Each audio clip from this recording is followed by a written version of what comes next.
been a while. I recognize that I had an eighth grader promoting to high school. I had a high schooler graduating. It's been a crazy couple of weeks, and now we're into summer vacation, which is its own bag of tricks, so to speak. But in the meantime, I figured I would do a little bit of catching up on things I've read and watched over the past few weeks. Nothing that I felt needed its own video, so I'm just kind of doing a hodgepodge here. There will be timestamps in the description for things so you can skip around and only watch what interests you, if anything. Books I have read. I read The Bullet That Missed. That is the third in the Thursday Murder Club series. I really enjoyed it. So my history with this series is that I loved the first one. The second one I actually didn't like as much, which, I mean, it's all relative. It was still a very good book. I just, for whatever reason, didn't feel it as engaged with it. It was a sophomore slump for me. But this one I liked as much, I think, as the first one, or at least almost as much. I gave it 5 stars. I'm not going to go into plot details, because there's a lot of,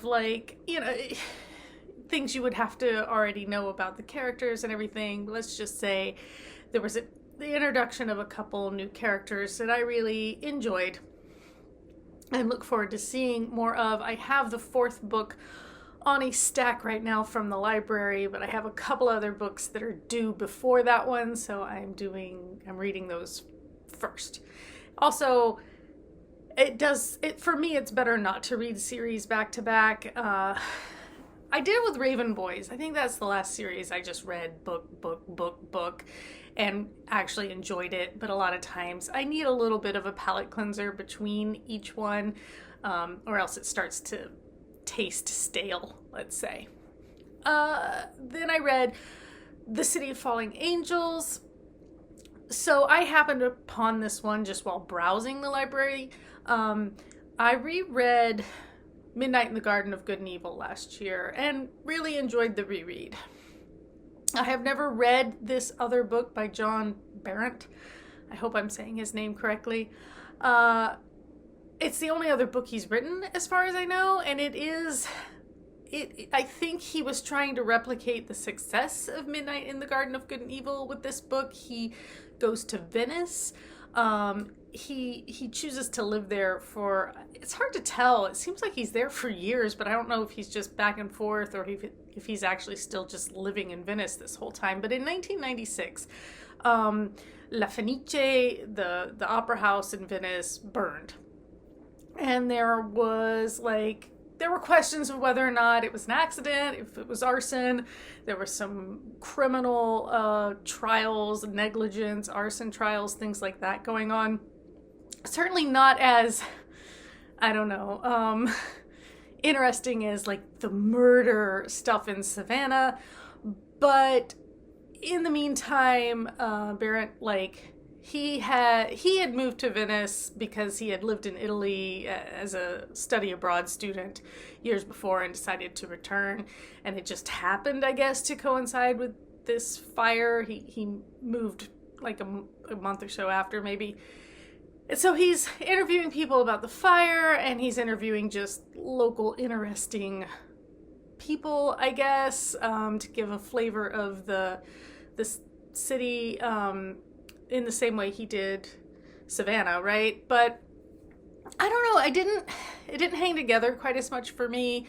Some of the stories felt just kind of, there's this whole big part about Ezra Pound's daughter and his mistress, and the way his mistress was basically bamboozled by some people, so that they got out of her Ezra Pound's letters and papers, and a whole thing there that should have really just been its own book, maybe. And then there was this whole other thing about a local poet who committed suicide, and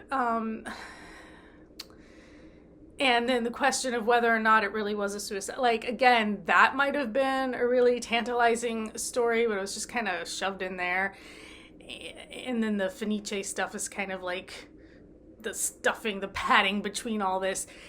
And at the end of the day, I've been to Venice. I really love the city. I was there in 1998, so this actually not too long after all this happened. But, yeah, I don't know. It just didn't hold the charm for me that Midnight in the Garden of Good and Evil did. And I don't know how to...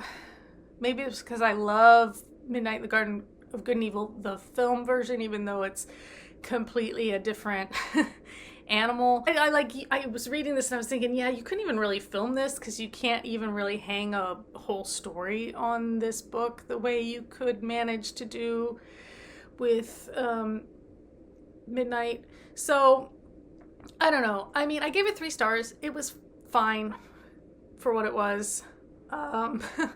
I guess. Yeah, I don't know. In any case, that's what I've read recently. And then the other thing I was going to talk about is we watched Ren Faire, the 3-part docuseries on Max. So again, a little background. The Texas Renaissance Festival is my hometown Renaissance Festival. It is the one I grew up with, the one I grew up going to, okay? I guess I'm spoiled in that it's like the biggest, bestest Ren Faire. I grew up in Central Texas, and, you know, it was a big deal to go with my friends to the Texas Renaissance Festival every fall. I've been to other Renaissance festivals, Scarborough Fair, which is up near Dallas. There's one in Massachusetts that I went to, I think near Sturbridge, if I'm remembering right. And then we've been to the one here, the Northern California Renaissance Festival in Hollister. We've been to a few times.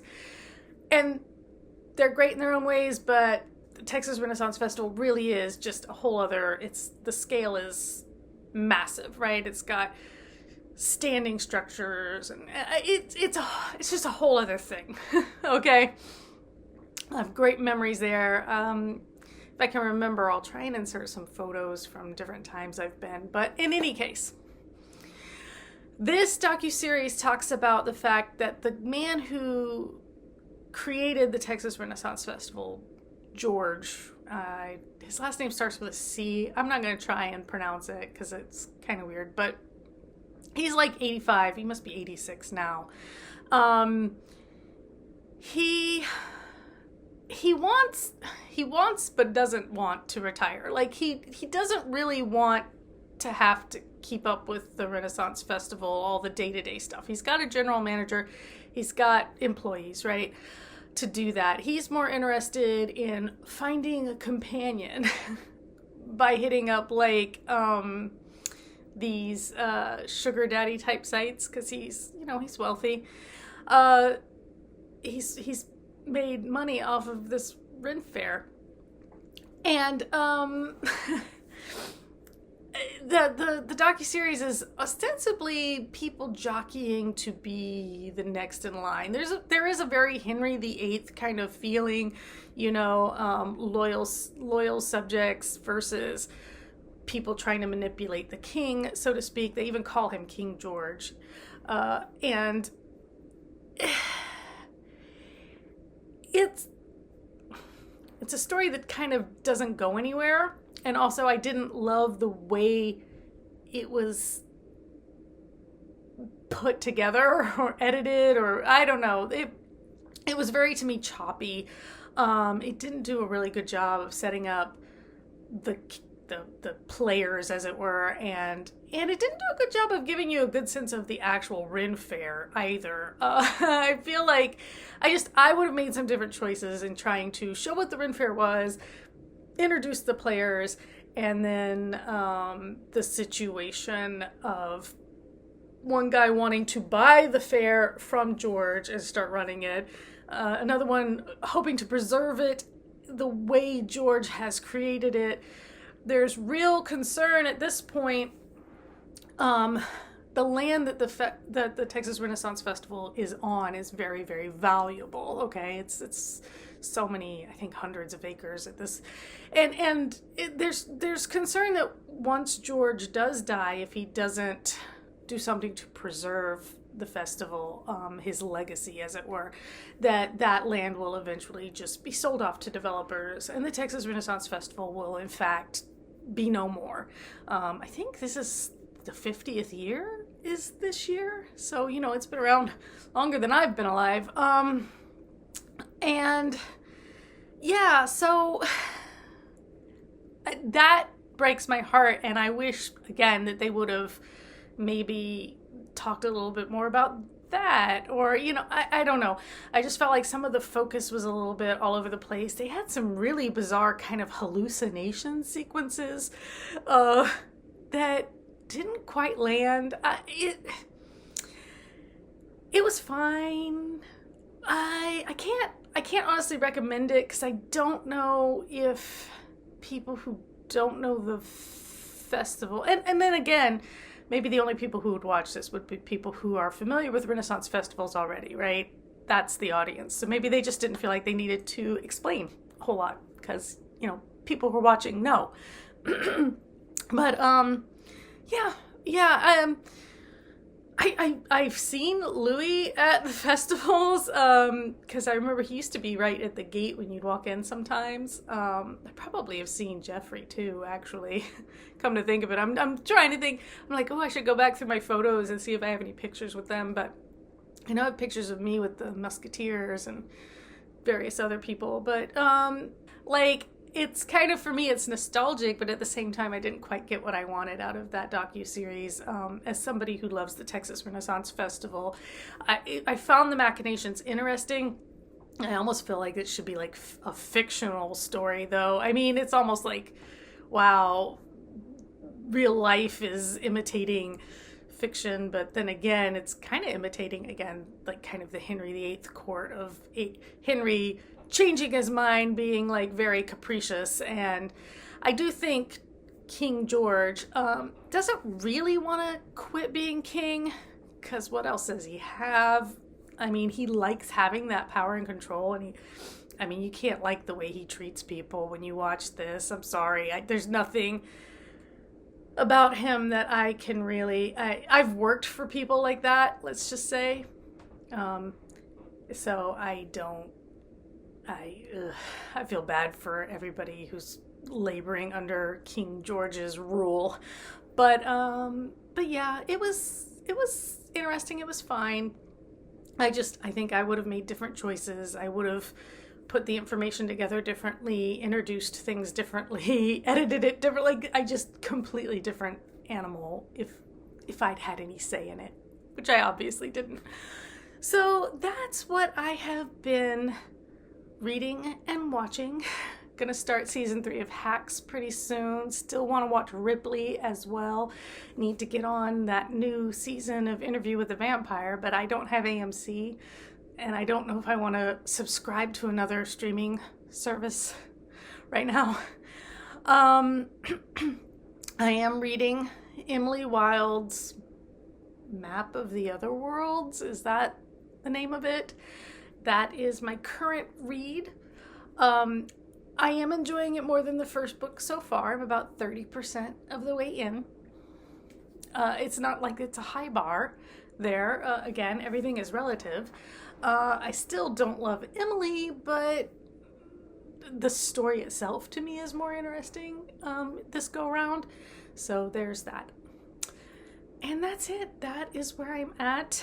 As soon as I do finish the Emily Wilde book, I'll make a video for that. And if I watch anything else that's interesting, we can talk about that too. What have you been reading? What have you been watching? How are you spending your summer? Are you staying cool? It is going to be 100 degrees here today, so I'm probably going to jump in the pool at some point. Let me know in the comments. Let me know your thoughts if you've read or watched any of these, or if you have any recommendations for things like them that I would like more or as much or whatever. And until next time, take care.